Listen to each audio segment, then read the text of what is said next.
MSME promotion council India है क्या?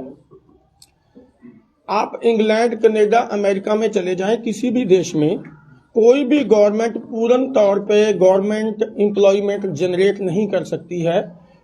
आदमी को जीवन जीने के लिए, पैसा कमाने के लिए छोटा मोटा बिजनेस धंधा करना पड़ेगा और उसके लिए सभी देशों ने अपना अपना डिपार्टमेंट बनाया है। और हमारे देश में ये डिपार्टमेंट एमएसएमई प्रमोशन एमएसएमई के अंडर आता है।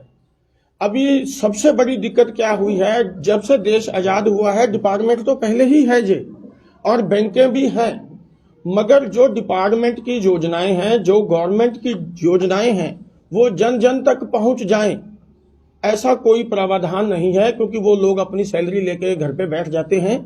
और कोई भी गवर्नमेंट की योजनाएं डिस्ट्रिक्ट वाइज, सिटी वाइज, जहाँ आपके जो शहर में कस्बा बोलते हैं, कस्बा वाइज, विलेज वाइज नहीं बताई जाती। कोई फंक्शन ऑर्गेनाइज करके सरपंच के माध्यम से, एमसी के माध्यम से और वो लोगों को एकत्र करके कोई ऐसी योजनाओं को आज तक बताया नहीं जाता है। फिर दूसरे तौर पे बैंकें हैं, बिल्कुल हैं, देश में सभी प्रकार की सरकारी, प्राइवेट फाइनेंसिंग कंपनी है, सभी बैंकें हैं, मगर उनकी योजनाएं जो बिजनेस करते हैं, पैसा दे दिया, ब्याज ले लिया, जहां तक तो सीमित है। मगर वो लोग सरकार की योजनाएं, जो सरकार बेनिफिट दे रही है पब्लिक को, उनकी योजनाओं का कभी भी उल्लेख कहीं नहीं करते हैं पब्लिक के बीच में।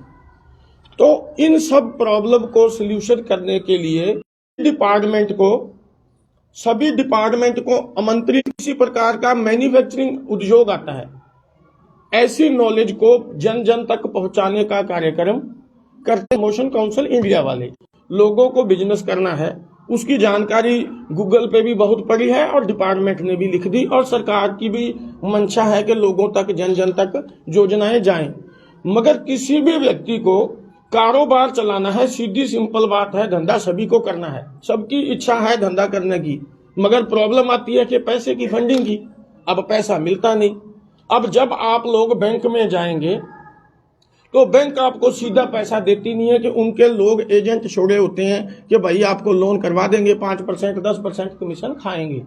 उस बात को विराम लगाने के लिए एमएसएमई प्रमोशन काउंसिल इंडिया क्या करती है, एक ऐसा मंच प्रदान करती है, और ऐसा मंच जिसमें हम डीसी ऑफिस में, चाहे हम कोई आपका सर्किट हाउस रहे, चाहे कोई सरकारी ऑफिस रहे, वहां पे हम सभी बैंकों के उच्च अधिकारी, इवन एजीएम, डीजीएम को आमंत्रित करते हैं, और वहां पे फिर सभी सरकारी डिपार्टमेंट को आमंत्रित करते हैं, और पब्लिक को उस सम्मेलन में हम जानकारी देते हैं कि अगर आपको किसी धंधे में इंटरेस्ट है, चाहे डेयरी डिपार्टमेंट में है, फिशरी में है, आपको पोल्ट्री में है, आपको हॉर्टिकल्चर में है, आपको दुकान बनाना है, आपको प्लम्बरी का काम करना है, आपको किसी प्रकार का कोई उद्योग लगा, ऐसा फैक्ट्री जिसमें किसी चीज की प्रोडक्शन होती हो, पैदावार होती हो, जैसे ट्यूब बनाना, लाइट बनाना, बल्ब बनाना, किसी कपड़ा बनाना, जो उद्योग 10 लाख तो बहुत बड़ी बात है, 50,000 रुपया लगा लीजिए आप,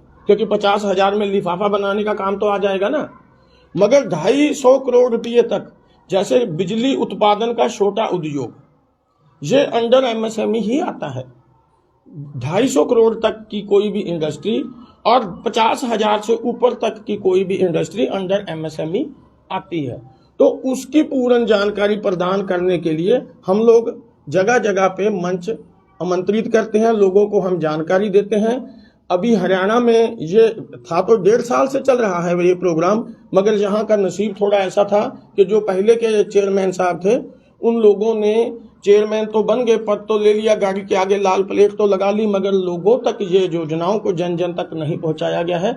इसीलिए मुझे पंजाब से अटवाल साहब ने आमंत्रित किया कि यार आप हमारी थोड़ा हरियाणा में डेवलपमेंट के लिए सहायता करें। तो और मुझे फिर दिल्ली की तरफ से भी जो दिशा निर्देश हमारे जो नेशनल चेयरमैन है विजय जी, उनके द्वारा हुए, तो फिर मैं यहाँ पे आया हूँ आप लोगों की सहायता के लिए। अब जैसे जैसे हम लोग योजनाएं बनाएंगे, डिस्ट्रिक्ट वाइज यहाँ पे ऑफिस गठित करेंगे, जो हमारे डिस्ट्रिक्ट डायरेक्टर होंगे एमएसएमई प्रमोशन काउंसिल के, उनका गठन होगा, फील्ड ऑफिसरों का गठन होगा, ऐसे ऐसे करके टीम बनाई जाएगी। तो फिर हम लोग फ्री ऑफ कॉस्ट लोगों को जन जन तक जानकारी पहुंचाएंगे। उसके बाद जो लोगों की प्रॉब्लम है, अभी भाई जी का एक बड़ा बढ़िया क्वेश्चन आया था कि बैंक वाले बोल देते हैं कि भाई हमारा तो टारगेट पूरा हो गया, हम लोग लोन आपको नहीं दे सकते हैं। मगर ये बताइए कि लोन कस्टमर है एक ग्राहक और बैंक वाले हैं एक दुकानदार। बैंकों का नमक मिर्च मसाला तो बैंक में बिकता नहीं है। बैंक वाले धंधा ही कर रहे हैं, चाहे वो सरकारी बैंक हो चाहे प्राइवेट हो। उनका बिजनेस प्रोडक्ट क्या है? उनका पैसा।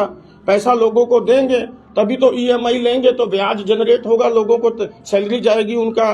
किसी चाहे सरकारी बैंक को लगा लो, वो भी तो बेचारी रेंट पे कर रही है ना, तो उनको रेंट भी निकालना है, अपने मुलाजमों की सैलरी भी निकालना है, और उनका जनरेशन पार्ट, इनकम पार्ट तो ब्याज है।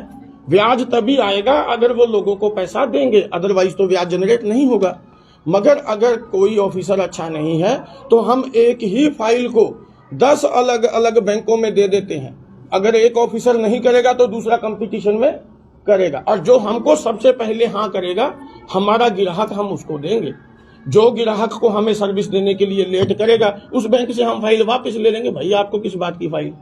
तो इतनी बातों को मैं कहते हुए अपनी बातों से मैं विराम दे रहा हूं। मुझे लगता है कि मेरी तरफ से एमएसएमई प्रमोशन काउंसिल इंडिया क्या है, एमएसएमई क्या है, बैंकें क्या हैं, इनके बारे में आपको डिटेल से जानकारी दी गई। हम कैसे योजनाओं से किस प्रकार से हम आगे काम कर रहे हैं, हमारे नेशनल चेयरमैन के मार्गदर्शन में जो काम हो रहा है वो भी बताया।